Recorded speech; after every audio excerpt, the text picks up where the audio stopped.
ഇതുവഴി ഇങ്ങനൊരു വഴി ഉണ്ടായിരുന്നല്ലേ ഗായ്സ്? ചേട്ടാ അല്ല, ഞാൻ അറിഞ്ഞില്ല ഇതുവഴി വരാന്ന്. രാവിലെ ആയി എല്ലാരും എല്ലാം ഒപ്പിടിക്കണേ.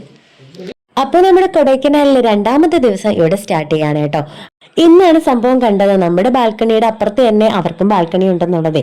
അങ്ങനെ ഞാൻ അവിടെ പോയൊന്ന് ചുറ്റിക്കറങ്ങിയിട്ടൊക്കെ വരികയാണ് കേട്ടോ. എല്ലാവരും ഫ്രഷായി റെഡി ആവാനൊക്കെ ആയിട്ടുള്ളൊരു തയ്യാറെടുപ്പും കാര്യങ്ങളൊക്കെയാണ് അവിടെ നടന്നുകൊണ്ടിരിക്കുന്നത്. അങ്ങനെ ഞാൻ ബാൽക്കണിയൊക്കെ ഒന്ന് ചുറ്റിക്കറങ്ങി കണ്ടിട്ട് അവിടെ നല്ല കാറ്റുണ്ടായിരുന്നു കേട്ടോ ആ സമയത്ത്. അങ്ങനെ ഞാനും ഡ്രസ്സൊക്കെ മാറി ഇങ്ങനെ നിൽക്കുകയാണ്. ഇനി നമ്മുടെ കുട്ടിപ്പട്ടാളങ്ങളെ ഒന്ന് റെഡിയാക്കണം. ഇഹാനെ good morning. Good morning. Very good. Ambadi good morning പറ. Good morning. ഗുഡ് മോർണിംഗ് ഉറക്കെ പറ. ഇങ്ങോട്ട് നോക്കടേ. രണ്ടുപേരും ഇങ്ങനെ തണുത്ത് വിറച്ച് എണീച്ചൊക്കെ ഇങ്ങനെ ഇരിക്കാനായിട്ടാ. ഇനി അവരൊന്ന് റെഡിയാക്കി എടുത്തിട്ട് വേണം നമുക്ക് പോവാൻ. ഇത് നമ്മൾ വന്ന വണ്ടിയിൽ തന്നെയാണ് കേട്ടോ തിരിച്ചു പോകുന്നത്. അപ്പം നമ്മുടെ വണ്ടിയിലാണ് തിരിച്ചു പോകുന്നത്. നേരെ അങ്ങ് പോവുകയാണ് കേട്ടോ ചെയ്യുന്നത്. ബാഗൊക്കെ പാക്ക് ചെയ്ത് നമ്മളെല്ലാം റെഡിയായി നമ്മൾ ഇറങ്ങി കേട്ടോ. നമ്മൾ പെണ്ണുങ്ങളെല്ലാവരും റെഡിയായി ഇറങ്ങി താഴെ വന്നിട്ടും ആണുങ്ങൾ ആരും റെഡി ആയില്ലായിരുന്നു കേട്ടോ. പൊതുവെ പെണ്ണുങ്ങൾക്കാണ് താമസം എന്ന് എവിടെയോ എഴുതി വെച്ചിരുന്നത്. അന്ന് നമ്മളങ്ങ് മാറ്റി കേട്ടോ. എന്തായാലും റെഡിയായിരുന്ന് നമുക്ക് പെട്ടെന്ന് ബ്രേക്ക്ഫാസ്റ്റ് കഴിക്കാൻ പറ്റി. ബ്രേക്ക്ഫാസ്റ്റിൽ പൂരിയും ഇഡലിയും കുറുമയും ചട്നിയും സാമ്പാറും ആയിരുന്നു. എന്തായാലും സമാധാനത്തോടെ വയറു നിറച്ച് കഴിക്കാൻ പറ്റി രാവിലെ. അങ്ങനെ ഞങ്ങൾ എല്ലാവരും വാരിക്കോരി കഴിക്കുകയാണ് കേട്ടോ. ഞാൻ പൂരി ഇഡലിയാണ് കഴിച്ചത്. നല്ല ടേസ്റ്റ് ഉണ്ടായിരുന്നു. നേരത്തും കാലത്തും എണീച്ചത് കൊണ്ടും ഒരുങ്ങി റെഡിയായത് കൊണ്ടും കുറച്ച് ഫോട്ടോസും വീഡിയോസൊക്കെ അവിടെ നിന്ന് എടുക്കാൻ പറ്റി കേട്ടോ. ഇത് അവിടെ കുറച്ചിരുന്ന് ഫോട്ടോസ് എടുക്കുന്നുണ്ടല്ലേ. അപ്പൊ ബിന്ദുമാമി എന്നെയും കൂടെ അങ്ങോട്ട് ചെല്ലാനായിട്ട് വിളിക്കുകയാണ് കേട്ടോ. അങ്ങനെ ബാക്കി ആളുകളെല്ലാം റെഡിയാവുന്ന സമയത്ത് നമ്മൾ കുറച്ചുപേരും ഒന്ന് ഫോട്ടോസൊക്കെ എടുക്കുകയാണ് കേട്ടോ. അമ്പാടി ഇവരുടെ ആരുടെയും കൂടെ കൂടാതെ ഒറ്റയ്ക്ക് എൻജോയ് ചെയ്യാണ് കേട്ടോ. ഇതാണ് നമ്മുടെ ചാർജർ ബൂസ്റ്റർ എന്നൊക്കെ പറയാം. ഈ ഒരു ടൂറിന് ജീവൻ കൊടുത്ത വ്യക്തിയാണ് കേട്ടോ ഇത്. എപ്പോഴും ആക്റ്റീവ് ആയിരിക്കും. ആഹാ എന്താ ചിരിയെന്ന് നോക്കി ഈ രണ്ടിന്റെയും. ഇത് ഇവിടെ നിറച്ച് ഇതുപോലത്തെ നല്ല വെറൈറ്റി ചെടികളുണ്ട് കേട്ടോ.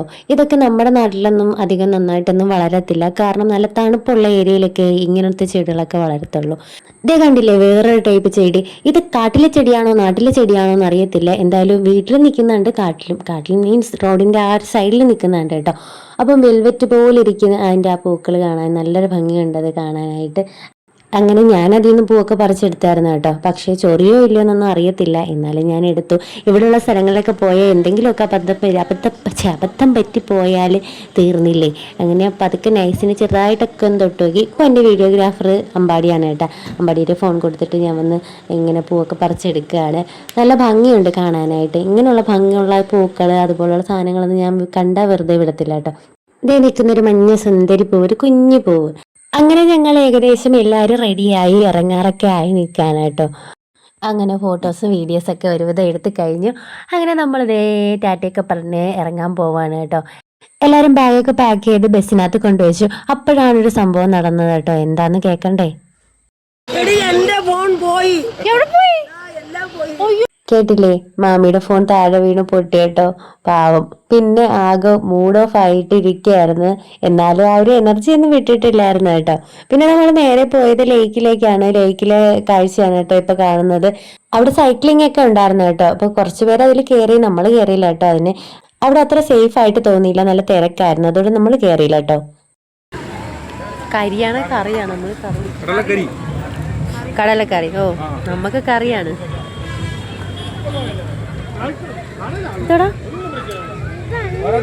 അമ്പാടിക്ക് അത് ഇഷ്ടപ്പെട്ടില്ല. പിന്നെ ഇവിടെ ഓടി നടന്ന സാധനങ്ങൾ വാങ്ങാനുള്ള കടകൾ ഉണ്ടായിരുന്നു കേട്ടോ.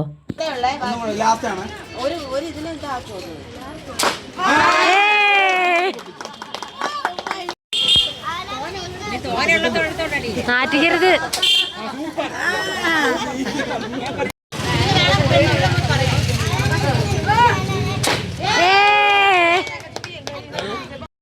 ഇനി ഞാനേ തരും.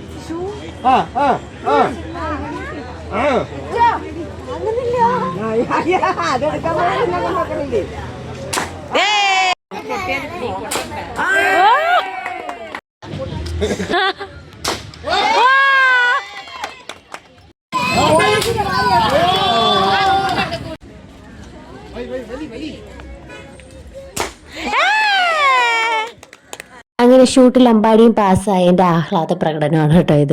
അങ്ങനെ നമ്മൾ ആ ലേക്ക് ഫുള്ളൊന്ന് ചുറ്റിക്കറങ്ങിയൊക്കെ നടക്കുകയാണ്. അവിടെ ഒരു കുഞ്ഞ് ചെറിയൊരു അമ്പലം പോലെയൊക്കെ ഉണ്ട് കേട്ടോ, അതാണിത്.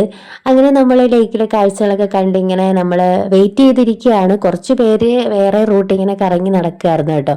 അപ്പോൾ അവരെ വെയിറ്റ് ചെയ്ത് നമ്മൾ കുറച്ച് പേര് ഇങ്ങനെ കാഴ്ചകളൊക്കെ കണ്ട് അവിടെ കുറച്ച് നേരം നോക്കിയൊക്കെ നിൽക്കുകയാണ് കേട്ടോ.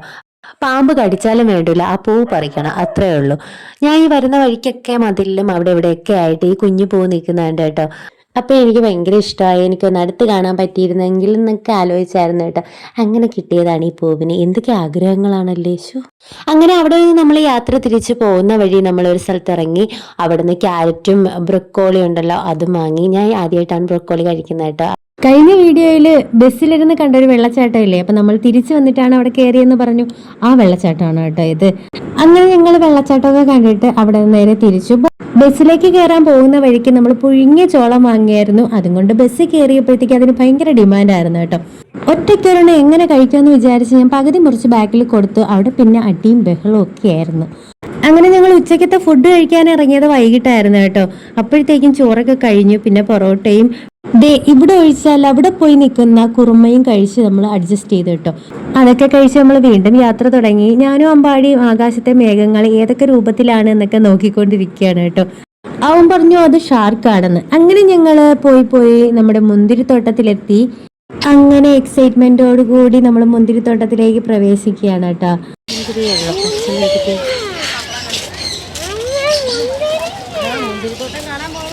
അപ്പൊ നമ്മൾ മുന്തിരിങ്ങ കാണാൻ പോവാണ് കേട്ടോ. കയറി ചെല്ലുമ്പോൾ തന്നെ ഒരു ഗൊറില്ലയൊക്കെ അവിടെ ഉണ്ട്. അങ്ങനെ നമ്മൾ അതിന്റെ ഉള്ളിലേക്ക് കയറി ടിക്കറ്റൊക്കെ എടുത്തിട്ട് ഇവിടെ കണ്ടോ ഇതുപോലെ സൈക്ലിംഗ് അങ്ങനെ ഒരു സംഭവം ഉണ്ട്. അതിലൊന്നും നമ്മൾ കയറിയില്ല. നമ്മൾ നേരെ തോട്ടത്തിലേക്ക് കയറിപ്പോയി. നമുക്ക് എന്തായാലും തോട്ടത്തിൽ നല്ല നിറഞ്ഞ് പഴുത്ത മുന്തിരിയും വേണം. അതിന്റെ മുമ്പിൽ ഒന്ന് ഫോട്ടോ എടുക്കണം, അതാണ് മെയിൻ. ഇതേ കണ്ടില്ലേ കുലകുലയായി മുന്തിരിങ്ങ തൂങ്ങി കിടക്കുന്നത്, പച്ചയും പഴുത്തതും ഒക്കെ ഉണ്ട് കേട്ടോ. ഈ നേരെ പോകുന്നത് ഒരു ചെറിയ പാർക്കിലേക്കാണ്. അപ്പൊ നമ്മൾ അതിന്റെ ഉള്ളിലേക്ക് കയറിയപ്പോൾ കണ്ട കാഴ്ചകളാണ് കേട്ടോ ഇതൊക്കെ. ഈ തടിയിൽ വെച്ച് തന്നെ ഒരു പട്ടി അവിടെ ഉണ്ടാക്കി വെച്ചിട്ടുണ്ട്. അതുപോലെ പല പല സംഭവങ്ങൾ ഇതുപോലെ ഉണ്ടാക്കി വെച്ചിട്ടുണ്ട് കേട്ടോ. ഇതേ കണ്ടില്ലേ ഇവിടെ ഒരു മുതലേ ഉണ്ടാക്കി വെച്ചിട്ടുണ്ട് കേട്ടോ. ജീവനില്ലാത്തതാ. വാ വാ വാ വാ വാ വാ വാ. അവൻ അത് കണ്ട് പേടിച്ച് അവിടെ തന്നെ നിന്നിട്ട. പിന്നെ വലിച്ചഴിച്ചൊക്കെ ഇങ്ങനെ കൊണ്ടുവന്നു. ഇതിനകത്ത് കയറി ആ പാർക്കും കൂടെ കണ്ടപ്പോഴത്തേക്കും പിന്നെ അവന്റെ കൺട്രോള് പോയിട്ടോ. അവൻ നേരെ ഓടിപ്പോവാൻ പോവുകയാണ് പാർക്കിലേക്ക്. ഇവിടത്തെ പ്രത്യേകത എന്ന് വെച്ചാൽ ഇതിനകത്ത് ഫുള്ളും പച്ചക്കറി അങ്ങനെയൊക്കെയുള്ള സംഭവങ്ങളാണ്. ഈ കൊടുത്തിരിക്കുന്നത് നമ്മുടെ മുല്ലപ്പെരിയാർ ഡാമിനെ കുറിച്ചുള്ള കാര്യങ്ങളാണ് കേട്ടോ. പിന്നെ ഈ സൈഡിലായിട്ട് തക്കാളി, പിന്നെ ഇവിടെ പാർക്ക്, പിന്നെ കുഞ്ഞൊരു സൂര്യകാന്തി തോട്ടം, അതുപോലെ ബന്ദിത്തോട്ടം, അങ്ങനെ കുറച്ച് കുഞ്ഞു കുഞ്ഞു തോട്ടങ്ങളാണ് കേട്ടോ ഇതിനകത്തുള്ളത്. ഇതേ കണ്ടില്ലേ, ഇതാണ് ഞാൻ പറഞ്ഞ സൂര്യകാന്തി തോട്ടം. ഇതൊരു കുഞ്ഞൊരു തോട്ടം, അതിനകത്ത് തങ്ങി നിൽക്കുന്ന അത്രേ ഉള്ളൂ. പക്ഷേ ഈ പൂക്കളെല്ലാം കൊഴിഞ്ഞു പോയി കേട്ടോ, വിത്തിന്റെ ആ ഒരു ഭാഗമായി വരികയാണ്. പിന്നെ ഇത് നമ്മുടെ ബന്ദി, ചെണ്ടുമല്ലി എന്നൊക്കെ പറയും. നമ്മുടെ നാട്ടിൽ ബന്ദി എന്നാണ് പറയുന്നത് കേട്ടോ.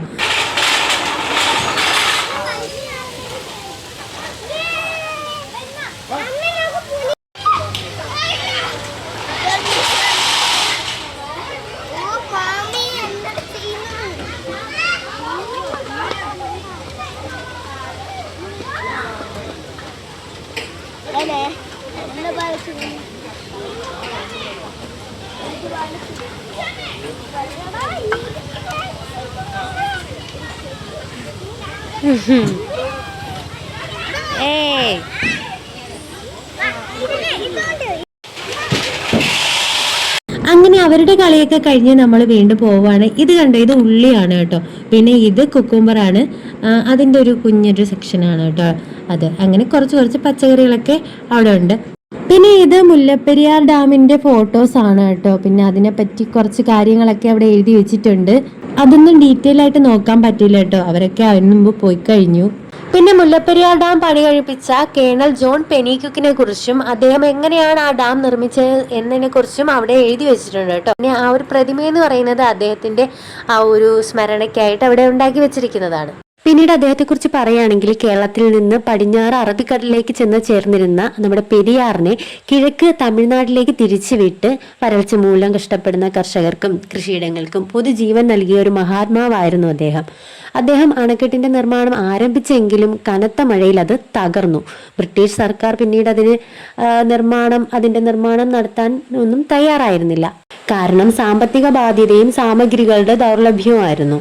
എന്നാൽ ചുമതലക്കാരനായിരുന്ന പെനിക്വിക്ക് തന്റെ ഇംഗ്ലണ്ടിലെ സ്വത്ത് വിറ്റ് കിട്ടിയ രൂപ ചെലവഴിച്ചാണ് 1895 മുല്ലപ്പെരിയാർ ഡാം നിർമ്മിച്ചത്. തമിഴ്നാട്ടിലെ തേനി, ദിണ്ടിഗൽ, മധുര, ശിവഗംഗ, രാമനാഥപുരം എന്നീ ജില്ലകളിലെ 2 ലക്ഷത്തിലധികം ഏക്കർ കൃഷിഭൂമിയിൽ ജലസമൃദ്ധമായ വിളകൾ തഴച്ചു വളരുന്നതിന്റെ കാരണം നമ്മുടെ മുല്ലപ്പെരിയാർ ഡാമാണ്. ഇതെല്ലാം അവിടെ എഴുതി വെച്ചിട്ടുള്ള കാര്യമാണ് കേട്ടോ. അപ്പൊ നമ്മൾ അവിടെ നിന്ന് ഇറങ്ങിയപ്പോഴത്തേക്കും രാത്രിയായിരുന്നു കേട്ടോ. അങ്ങനെ എന്തായാലും ഈ ഒരു കുഞ്ഞു യാത്ര ഇവിടെ അവസാനിക്കുകയാണ്. അപ്പോൾ കഴിഞ്ഞ ദിവസത്തെ വീഡിയോ കണ്ടിട്ടില്ലാത്തൊരു കാണണേ. അപ്പോൾ വീഡിയോ ഇഷ്ടമെങ്കിൽ ലൈക്കും സബ്സ്ക്രൈബ് ചെയ്ത് സപ്പോർട്ട് ചെയ്യാൻ മറക്കരുത്. ടാറ്റാ.